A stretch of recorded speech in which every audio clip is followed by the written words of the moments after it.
काया तेरी है नहीं, माया कहां से हो। और चरण कमल में ध्यान रखो, इन दोनों को खो।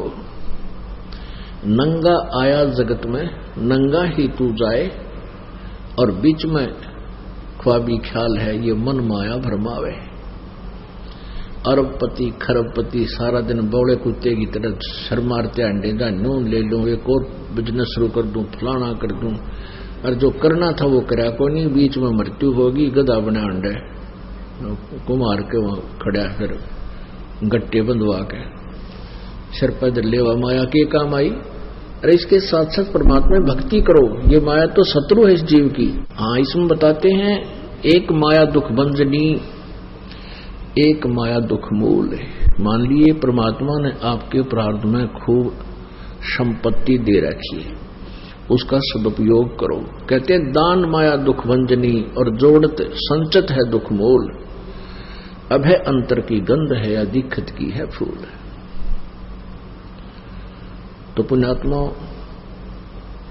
हमने परमात्मा के एक एक वचन पर विचार करना है। तो क्या बताते हैं कि मनुष्य जीवन की वैल्यू ईब आप लगा लियो कितनी होगी। एक श्वास उश्वास और मंत्र, विधिवत मंत्र जाप किया जाए परम संत से लेकर आजीवन मर्यादा में रहना पड़ेगा। इसमें मर्यादा सबसे पहले है। जैसे बच्चा खेल खेलता है, खेल होता खिलाड़ी जो खेल खेलते हैं, उसके कुछ नियम होते हैं, उनकी कुछ बाउंड्री होती है, सीमा होती है। उस सीमा के अंतर्गत ही जो बच्चा खेलता है और अच्छा खेलता है तो वो खेल में सफल हुआ करता है, और जो फाउल खेलता है तो उसको बाहर बैठा दिया जाता है, उस खेल में वो खेल नहीं सकता। तो पुण्यात्माओं, हम ये परमात्मा की भक्ति का जो खेल है, परमात्मा पाने वाला अखाड़ा है, इसमें आप जी सिलेक्टेड हैं जिनको उपदेश मिल गया।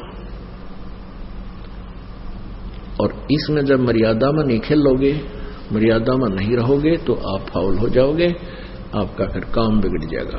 परमात्मा कहते हैं 100 वर्ष तो सतगुरु पूजा, एक दिन आन उपासी, वो अपराधी आत्मा फिर पड़े काल की फांसी। चाहे फाइनल मैच में जाकर हार जाओ, वो कर दे गड़बड़, फाउल हो गया तो फिर वो सब बाहर हो जाएगा, वो बात तो बिगड़ेगी।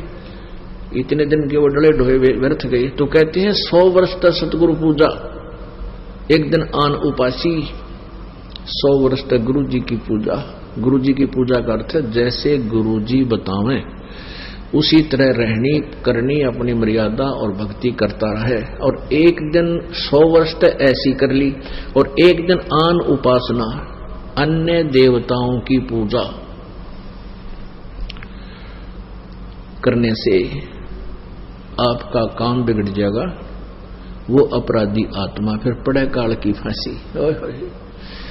अब विचार करना पुण्यात्माओं, ये काल हमारे साथ कितना धोखा किए हुए है। जैसे कुछ दिनों के बाद क्या होगा कि आपके ऊपर कोई कष्ट नहीं आवेगा, और जो कष्ट आना था वो परमात्मा कैंसिल कर देगा आपकी सच्ची लगन और भक्ति देखकर।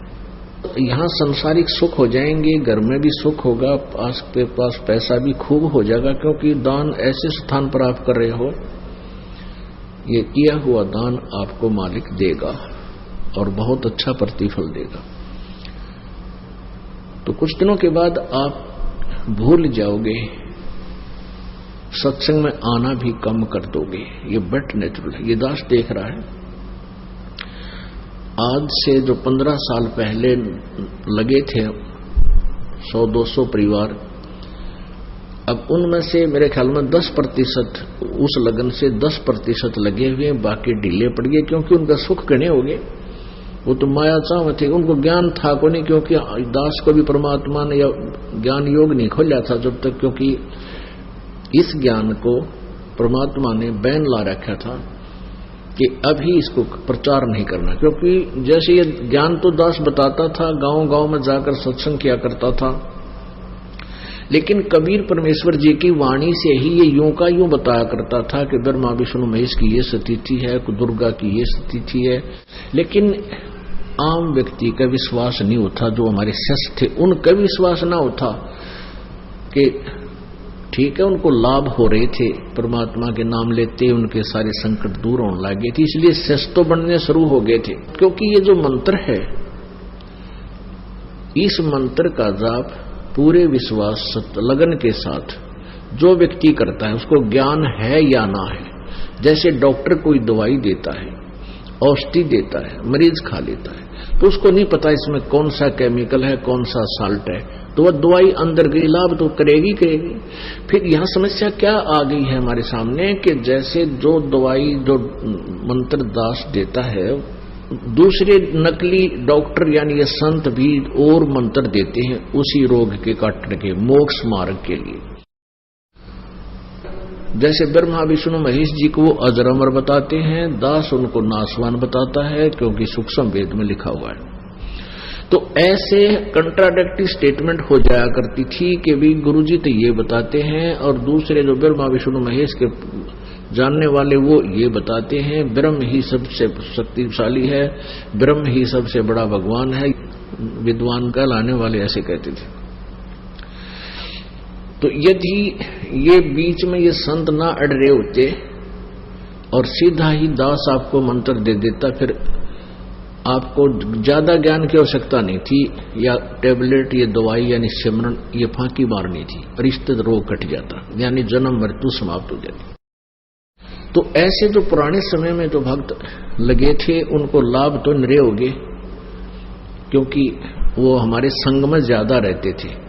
जहां भी कहीं पाठ होता था वो सारे ही वहां आ जाते थे कि उनका सुख गिणे हुआ करते।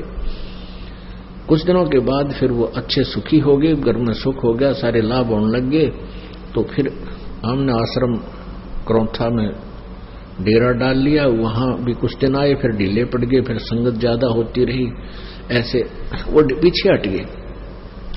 तो कहने का भाव ये है कि एक समय ऐसा आता, वो हमसे दूर नहीं है, वो हमारे को ये भी नहीं है कि हम गुरु जी से दूर हो गए, लेकिन वो कमजोर पड़ गए और एक दिन ऐसी स्थिति आ जाएगी वो भक्ति बंद कर जाएंगे, क्योंकि ज्ञान बिना बात बने को नहीं।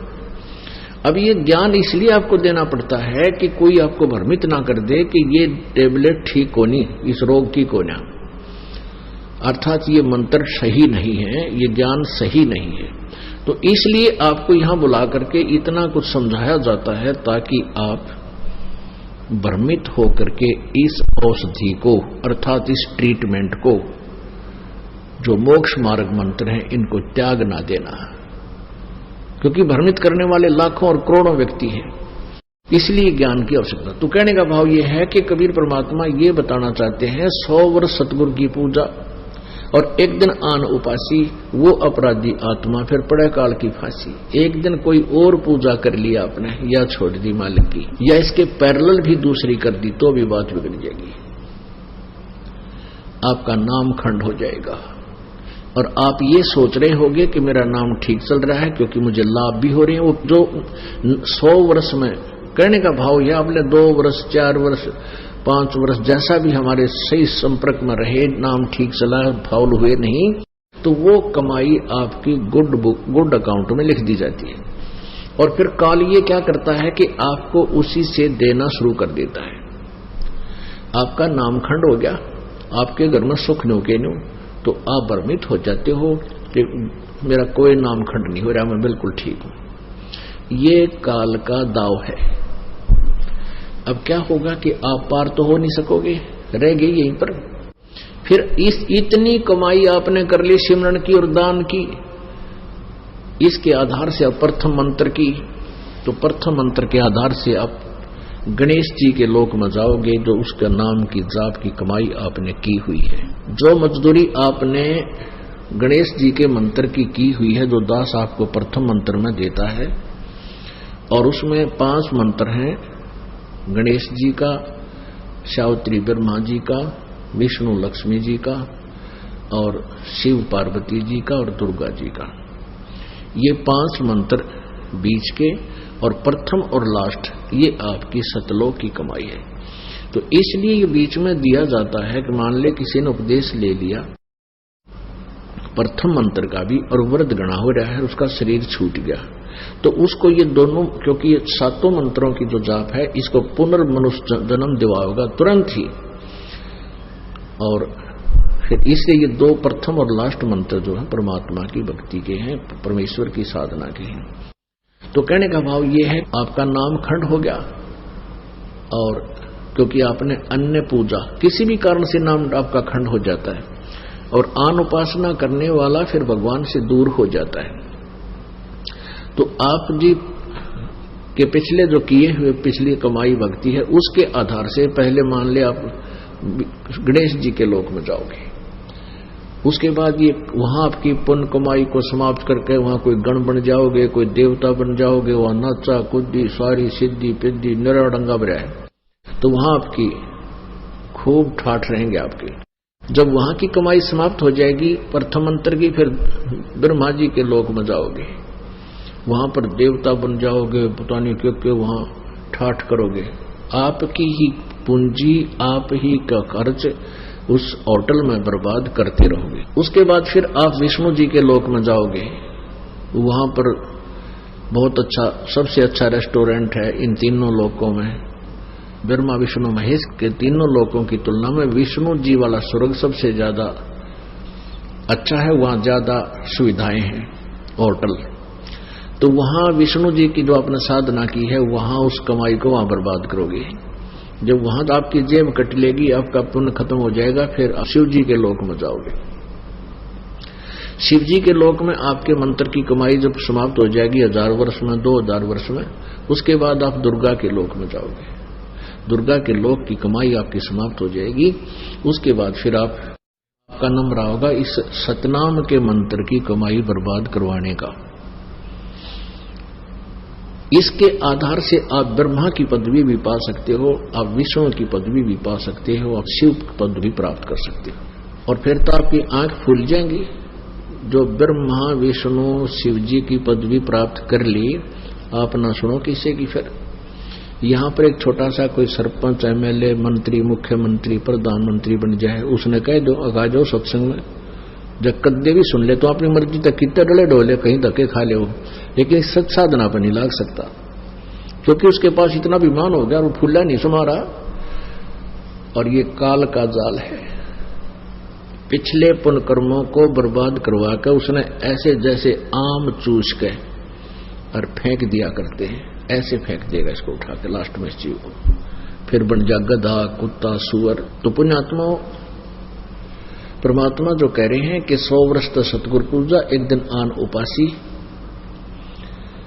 वो अपराधी आत्मा फिर पड़े काल की फांसी। हम ऐसे बर्बाद हो जाएंगे। तो इसलिए अंतिम श्वास तक आप जी ने सिमरण करना है, अंतिम श्वास तक मर्यादा में रहना होगा। कहते हैं परमात्मा कहते हैं, पाकी खेती देख कर गर्भियो मत किसान। मान लीजिए जिसने तीनों मंत्र प्राप्त हो गए, ओम तत्सत, यानी सारनाम तक आपको प्राप्त हो गया, तो ये ना सोचना कि काम बन गया, नहीं। कहते हैं पाकी खेती देख कर अगर भाइयों मत किसान, अब हो झोले बहुत है घर आले तब जाने। खेत फसल, किसान की फसल पकी हुई है गेहूं की, और वो खुशी अभिमान मत करना, अभी तो खेत में खड़ी है, आग लाग जा, ओले पड़ जा, बता नहीं के कारण से बर्बाद हो जावे। कहते घर आले तो शुक्र मनाना। तो आप कितनी ही भक्ति कर रहे हो, अच्छा दान भी कर रहे हो, जरा सी भी कोई गड़बड़ कर दी तो फिर बर्बाद हो जाएगी। ये बर्बाद ही है। आप चाहे स्वर्ग महास्वर्ग ब्रह्मलोक में कितना धक्के खाए जाइए, वो अपनी फसल अपनी कीमत बर्बाद कर रहे हो, अपनी भक्ति नष्ट कर रहे हो।